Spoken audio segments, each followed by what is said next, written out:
Salah satu media Italia mempertanyakan mengapa timnas Indonesia tak memasang target finish 2 besar di kualifikasi agar lolos langsung ke Piala Dunia 2026.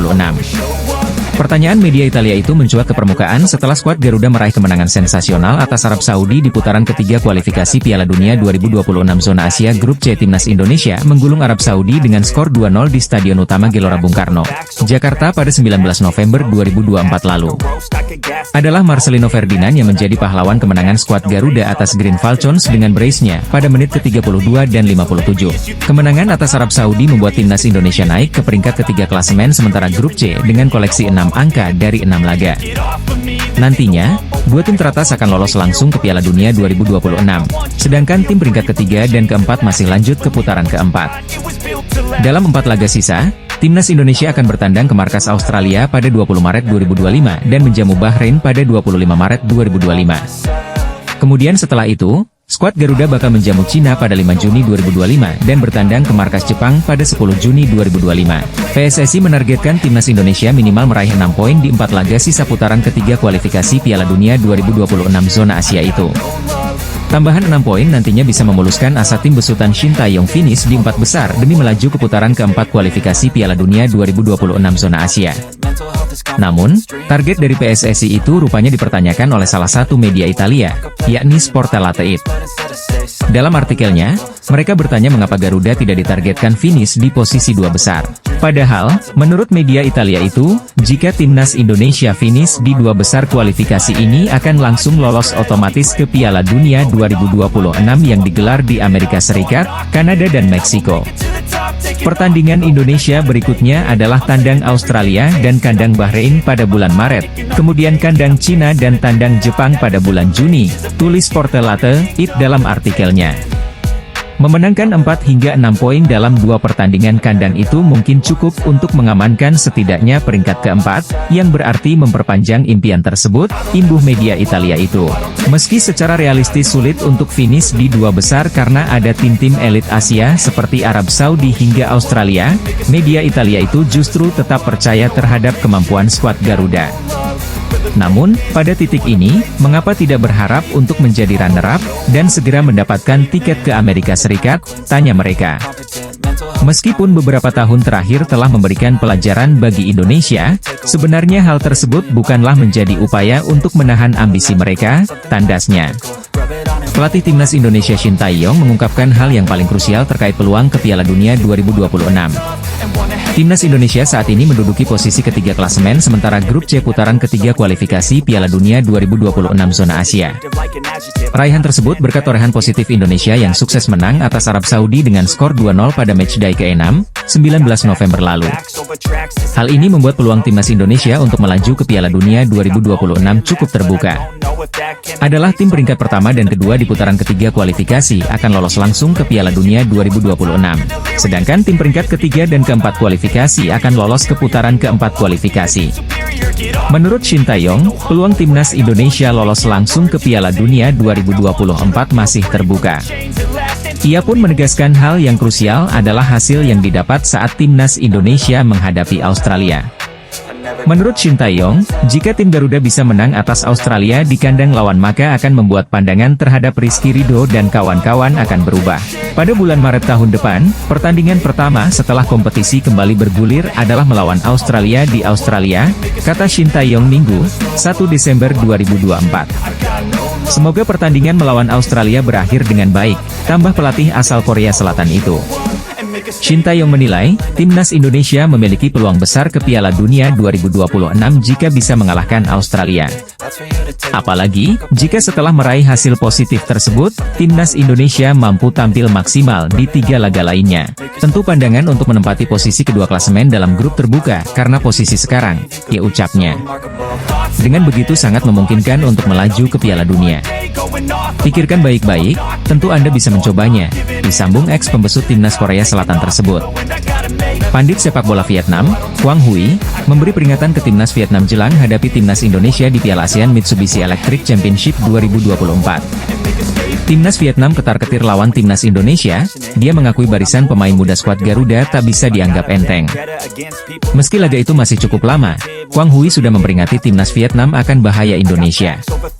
Pakar sepak bola itu berbicara tentang skuad Garuda yang tak ragu menurunkan pemain muda dalam turnamen kali ini. Menurut Quang Huy, peran pemain bintang dalam skuad memang penting. Namun, dia mengingatkan, tidak ada yang bisa menandingi semangat dari para pemain muda. Inilah yang membuatnya khawatir dengan kekuatan Indonesia. Bagi Indonesia, sepak bola pada dasarnya adalah permainan tim. Pemain bintang selalu menjadi kekuatan pendorong bagi pemain muda yang lebih baik, kata Quang Huy dilansir dari Sohaven, Sabtu, 30 November 2024. Bintang memang penting, tapi ketika pemain muda bermain, mereka bekerja sangat keras dan mempunyai jenis bahaya yang berbeda, sambungnya. Jadi Vietnam, tidak bisa menganggap enteng Indonesia. Kami masih harus fokus pada diri kami sendiri, tidak terlalu memandang tim lain, ditambah Quang Huy.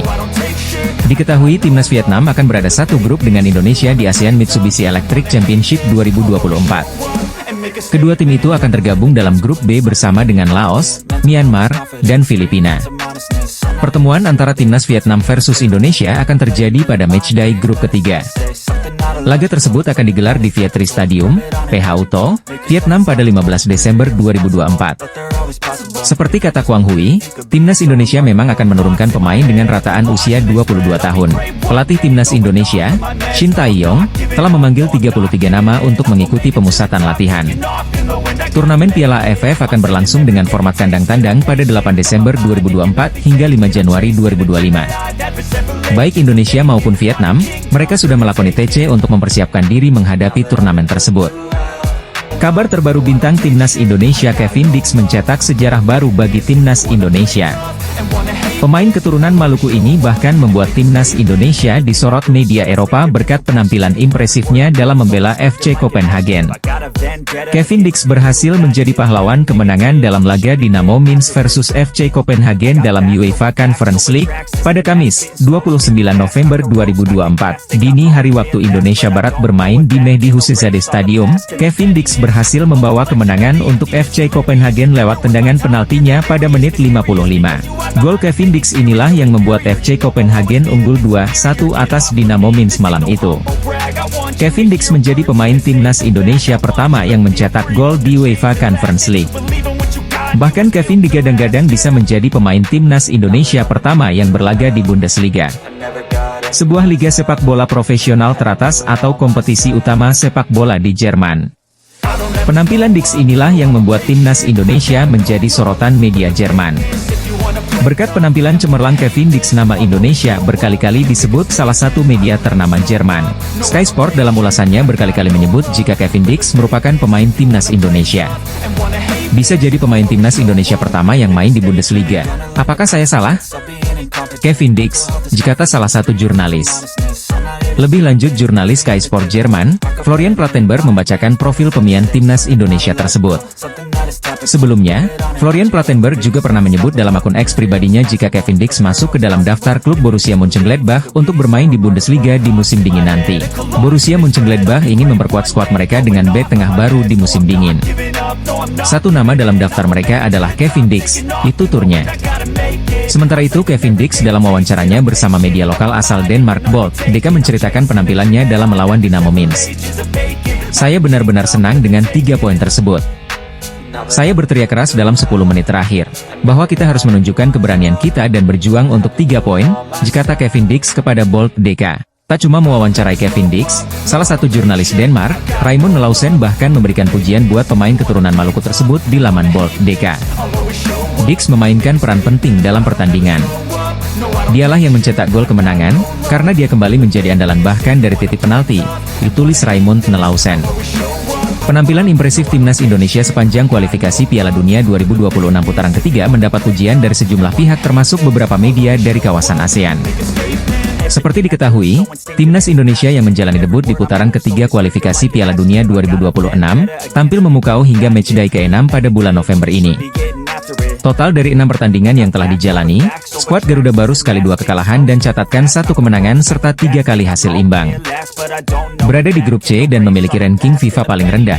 Namun faktanya timnas Indonesia sukses mengimbang Arab Saudi 2-2 di markas lawan. Kemudian menahan imbang Australia dengan skor 0-0 di GBK, serta Bahrain dengan skor 2-2 ketika kalah jalani laga tandang. Sempat telan 2 kekalahan beruntun dari Cina dengan skor 2-1, dan Jepang dengan skor 4-0. Namun dengan perjuangan tanpa henti akhirnya timnas Indonesia raih kemenangan perdana dengan mengalahkan Arab Saudi dengan skor 2-0. Kemenangan tersebut membuat timnas Indonesia melejit ke urutan 3 klasemen sementara grup C dengan torehan 6 poin. Anak asuh Shin Tae-yong tersebut hanya berjarak 1 angka dari Australia di posisi kedua atau batas akhir lolos langsung ke putaran final Piala Dunia 2026. Jadi satu-satunya wakil ASEAN di putaran ketiga kualifikasi Piala Dunia 2026, kiprah gemilang timnas Indonesia pun mendapat sorotan tajam dari sejumlah media Asia Tenggara. Salah satunya adalah Daily News KTH, media asal Thailand tersebut turut menyoroti penampilan gemilang timnas Indonesia di kualifikasi Piala Dunia 2026. Bahkan saking fenomenalnya performa Garuda, laman tersebut tak sungkan menyebut timnas Indonesia sedang melangkah jauh dan kian dekat menuju Piala Dunia. Sepak bola Indonesia sedang melangkah jauh. Dalam waktu singkat, timnas Indonesia sedang melangkah jauh dalam dunia sepak bola, ditulis Daily News KTH. Mereka sedang berpeluang untuk lolos ke Piala Dunia putaran final, ditambah laman tersebut. Lebih lanjut, media Thailand menyebut timnas Indonesia mampu mengejutkan dunia dan berpeluang besar jadi negara ASEAN pertama yang bisa ke Piala Dunia lewat jalur kualifikasi. Dalam pertandingan terakhir, mereka berhasil mengalahkan Arab Saudi 2-0, menduduki peringkat ketiga grup. Ini tidak hanya membawa kebahagiaan bagi seluruh negara, tetapi juga mengejutkan dunia, tulis Daily News KTH. Tidak berlebihan untuk mengatakan bahwa Indonesia memiliki peluang besar untuk lolos ke putaran final, jelas Daily News KTH. Meski mendapat pujian tinggi, namun perjuangan timnas Indonesia ke Piala Dunia 2026 masih sangat panjang. Pasalnya, skuad Garuda masih memiliki 4 pertandingan sisa yang bakal menentukan langkah mereka selanjutnya. Setelah menghadapi Arab Saudi, nantinya JITZES CS bakal bertandang ke markas Australia untuk jalani laga tandang di matchday ke-7 pada bulan Maret tahun depan. Baru-baru ini, striker Belanda milik FC Utrecht Ola Romeni kedapatan foto bareng Ketua Umum PSSI Erick Thohir tak lama seusai timnas Indonesia dikalahkan Jepang. Pertemuan Ola Romeni dengan Erick Thohir sekaligus membuktikan omongan sang pemain kepada media Belanda soal timnas Indonesia beberapa waktu lalu. Lantas, ucapan apa yang pernah dilontarkan Ola Romeni kepada media Belanda tentang timnas Indonesia sehingga kini dianggap kian menjadi nyata? Seperti diketahui, kiprah timnas Indonesia di kualifikasi Piala Dunia 2026 mendapat banyak atensi dari penggemar sepak bola bahkan seluruh dunia. Apalagi, pasukan Shin Tae-yong juga sukses mengalahkan tim papan atas Asia yaitu Arab Saudi sekaligus menjaga asa untuk mentas di Piala Dunia 2026. Namun, perjalanan menuju Piala Dunia 2026 masih panjang. Timnas Indonesia masih harus melewati 5 laga tersisa di fase penyisihan grup babak kualifikasi. Untuk mempersiapkan hal tersebut, PSSI maupun Shin Tae-yong langsung bergerak cepat dengan membentuk skuad yang solid demi main di level tertinggi sepak bola dunia. Salah satunya ialah berburu pemain keturunan Eropa. Memang, sejumlah talenta benua biru dalam beberapa waktu terakhir dikaitkan dengan timnas Indonesia. Salah satu pemain yang paling sering dihubungkan ke timnas Indonesia ialah striker keturunan Medan milik klub Belanda FC Utrecht yakni Ola Romeni. Dalam beberapa tahun terakhir, warganet di Instagram mendesak agar Ola Romeni mempertimbangkan timnas Indonesia sebagai tujuan karir internasionalnya. Apalagi, situasinya sekarang dirasa cukup tepat mengingat timnas Indonesia yang masih kekurangan daya gedor di lini depan dalam sejumlah kejuaraan. Ola Romeni kemudian angkat bicara mengenai kabar tersebut. Kepada media Belanda, dirinya pun bangga dikaitkan dengan tanah leluhurnya. Tentu saja ada potensi untuk timnas Indonesia. Mereka ingin menciptakan sesuatu bersama dengan menggabungkan pemain lokal dan keturunan, dikata Ola Romeni di podcast Donedial milik Football Premier. Bukan cuma didesak supporter timnas Indonesia, pada Maret 2024 lalu, Ola Romeni mengakui jika dirinya telah berbicara dengan Ketua Umum PSSI Erick Thohir. Saya juga sudah bicara dengan Ketua PSSI. Ini suatu kehormatan karena nenek saya lahir di sana dan ibu saya juga pernah ke sana, dilanjutnya. Akan tetapi, setelah pernyataan tersebut, kabar naturalisasi Ola Romeni lenyap seperti terbawa angin. Kondisi itu berbarengan dengan perjuangan timnas Indonesia di kualifikasi Piala Dunia 2026. Barulah 7 bulan setelahnya atau pada Oktober lalu, media Belanda Gelderlander merilis artikel yang menyebut jika nama Ular Romeni telah masuk daftar pemain yang akan dinaturalisasi timnas Indonesia. Berbagai reaksi dari supporter sepak bola Jepang melihat timnas Indonesia sedang proses naturalisasi pemain keturunan Ular Romeni. Sebagaimana diketahui, timnas Indonesia asuhan Shin Tae-yong bakal kedatangan pemain naturalisasi baru yakni Ular Romeni. Ketua Umum PSSI, Erick Thohir telah mengumumkan bahwa Ular Romeni menjadi calon pemain naturalisasi yang segera bergabung dengan timnas Indonesia. Ular Romeni diperkirakan bakal bermain di kualifikasi Piala Dunia 2026 bulan Maret mendatang saat jumpa Australia dan Bahrain. Bomber milik FC Utrecht, Ular Romeni sudah lama digadang-gadang untuk dinaturalisasi. Dengan bergabungnya Ular Romeni, nantinya bakal menambah daya gedor timnas Indonesia di lini serang, meski sudah memiliki Rafael Struijk. Diketahui Ular Romeni yang masih berusia 24 tahun itu mempunyai keturunan Indonesia dari sang nenek lahir di Medan, Sumatera Utara. Setelah berakhir semua matchday ke-6, persaingan di setiap grup semakin ketat, terutama di grup C yang dihuni oleh Jepang, Australia, Indonesia, Arab Saudi, Bahrain dan Cina. Jepang memimpin klasemen grup C dengan mengumpulkan 16 poin, disusul oleh Australia 7 poin.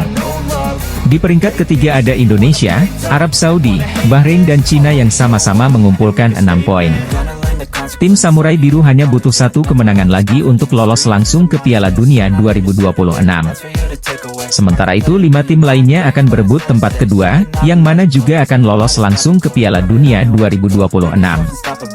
Peringkat ketiga dan 4 nantinya akan masuk ke putaran keempat dan peringkat kelima dan 6 dipastikan gagal lolos. Tim Garuda masih memiliki 4 pertandingan tersisa yang dimanfaatkan untuk meraih poin penuh kembali. Berikut komentar supporter Jepang melihat timnas Indonesia naturalisasi pemain keturunan Ular Romeni. Saya tidak berpikir peningkatan jumlah warga negara yang dinaturalisasi akan meningkatkan standar. Apakah masyarakat kita juga senang dengan hal itu? Ucap fans Jepang. Ini benar-benar pasukan ketiga tim Belanda, sebuah arah yang salah, ucap fans.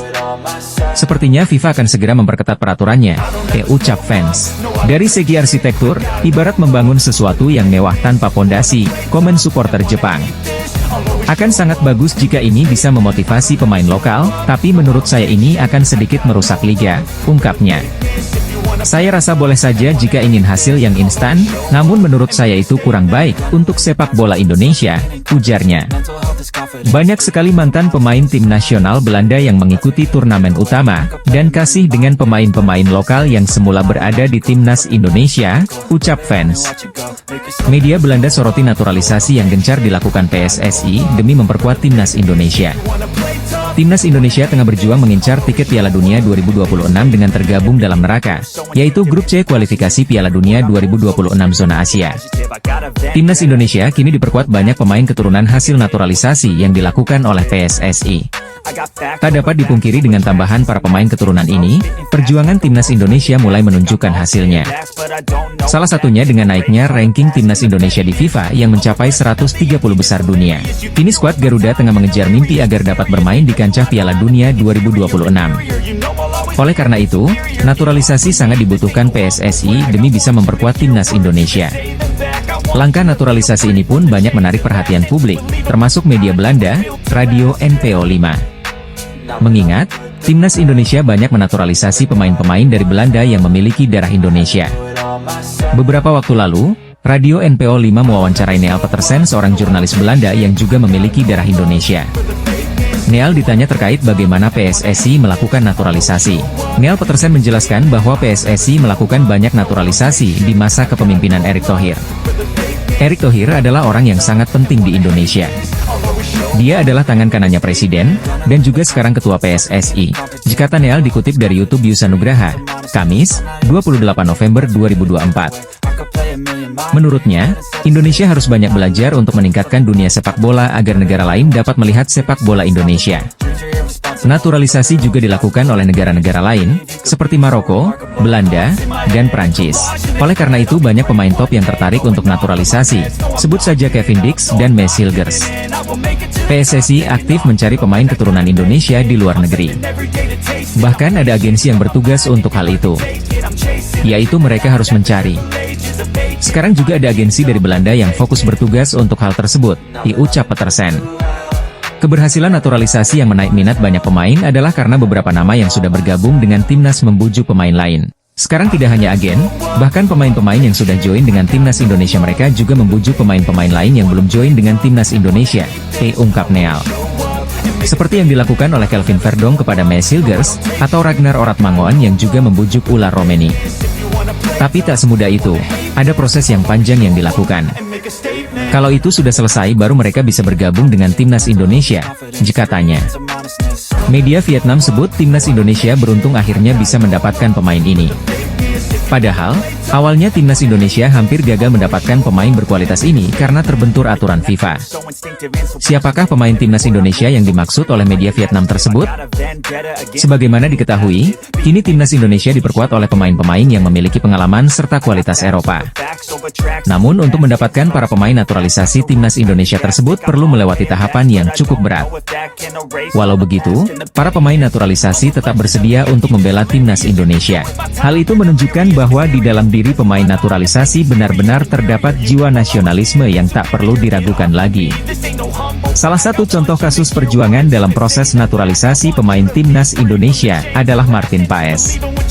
Contoh spesifiknya adalah kasus kiper Martin Paes, tulis media Vietnam, Soha. Menurut media Vietnam, awalnya timnas Indonesia tak bisa mendapatkan Martin Paes karena terganjal aturan FIFA. Pasalnya, Martin Paes tidak bisa bergabung ke timnas Indonesia karena ia sudah pernah bermain untuk Belanda U21 pada kualifikasi Piala Eropa U21 pada November 2020. Penjaga gawang ini bermain untuk timnas Belanda U21 pada kualifikasi Eropa U21 pada November 2020, ditulis media Vietnam, Soha. Saat itu, Martin Paes sudah menginjak usia 22 tahun. Sesuai aturan, ia tak bisa berganti bermain untuk timnas Indonesia, jelanjutnya. Kemudian pihak Indonesia mencoba melobi FIFA dengan alasan bahwa pertandingan Martin Paes bersama Belanda U21 ini harusnya dilakukan pada Maret 2020 ketika ia belum berusia 22 tahun. Namun pihak Indonesia mengeluhkan dengan alasan pertandingan tersebut semula dijadwalkan digelar pada Maret 2020 namun ditunda hingga November karena wabah COVID-19. Jika bermain sesuai jadwal pada Maret, usia Martin Paes masih di bawah 22 tahun, tulis media Vietnam, Soha. Ternyata, argumen tersebut berhasil meyakinkan FIFA sehingga akhirnya Martin Paes diizinkan untuk membela timnas Indonesia. Kini Martin Paes menjadi salah satu pemain penting bagi timnas Indonesia asuhan Shin Tae-yong di kualifikasi Piala Dunia 2026. Argumen ini meyakinkan FIFA. Dan Martin Paes dengan cepat menjadi andalan gawang tim Indonesia dan berperan penting di kualifikasi Piala Dunia 2026, tulis media Vietnam, Soha. Jay Itzes kerap terpilih menjadi kapten untuk timnas Indonesia dalam laga kualifikasi Piala Dunia 2026 zona Asia. Meski demikian, posisinya itu pernah digantikan oleh Asnawi Mangkualam dalam matchday keempat melawan Cina di putaran ketiga kualifikasi Piala Dunia 2026. Sikap kepemimpinan pemain yang kerap disapa Bang Jai saat di lapangan pun kerap dipuji oleh supporter Indonesia. Hal ini karena ia punya leadership yang baik saat di luar maupun dalam lapangan. Terbaru dalam laga melawan Arab Saudi di Stadion Utama Gelora Bung Karno Senayan, Jakarta, pada Selasa, 19 November 2024, lalu, Jai terlihat sempat memberi peringatan keras kepada rekan setimnya, Justin Hubner. Hal itu terjadi usai Hubner terlihat menendang kepala pemain Arab Saudi pada menit ke-20. Wasit kemudian mengulas pelanggaran itu melalui video assistant referee. Masih untung, Hubner hanya diberi kartu kuning. Padahal apa yang dilakukannya tadi sangat berpotensi mendapatkan kartu merah dari wasit. Gaya permainan Hubner yang dinilai kasar itulah yang lalu membuat Jai menghampirinya dan membentaknya. Bek berusia 21 tahun itu pun terlihat membalas bentakan Jai dengan argumennya, meski akhirnya kembali diam. Meski baru berusia 24 tahun, dipilihnya Jai sebagai kapten timnas Indonesia pastinya bukan tanpa alasan. Bahkan, ia sendiri juga mengakui bahwa karakter dalam dirinya memang ingin mengatur rekan-rekan satu timnya, demi memastikan skema permainan dapat berjalan dengan baik. Saya adalah tipe pemain yang berusaha mengatur semua yang terlibat dalam pertandingan, berusaha memastikan semua berada di posisi yang tepat, mencoba mengendalikan permainan dan tentu saja menariknya ke arah kami, kata Jay Itzes dalam wawancara di situs resmi FIFA. Ketua Umum Persatuan Sepak Bola Seluruh Indonesia, PSSI, Erick Thohir bahkan mengatakan bahwa memiliki pemain seperti Jay Itzes adalah anugerah tersendiri. Erick Thohir juga memberi pujian pada sikap leadership hingga permainannya di lapangan, saat berusaha menyelamatkan gawang Indonesia. Saya rasa nggak hanya di Indonesia, di banyak negara Asia kalau mereka mendapatkan pemain Jay Itzes itu anugerah. Karakternya baik, leadershipnya luar biasa, permainannya juga beberapa kali dia menyelamatkan posisi-posisi genting di gawang, ujar Erick Thohir. Erick juga menyebut, bahwa Jay yang juga bermain di Serie A, yakni liga terbiak nomor 2 di dunia saat ini, memiliki skill yang mumpuni sebagai seorang kapten.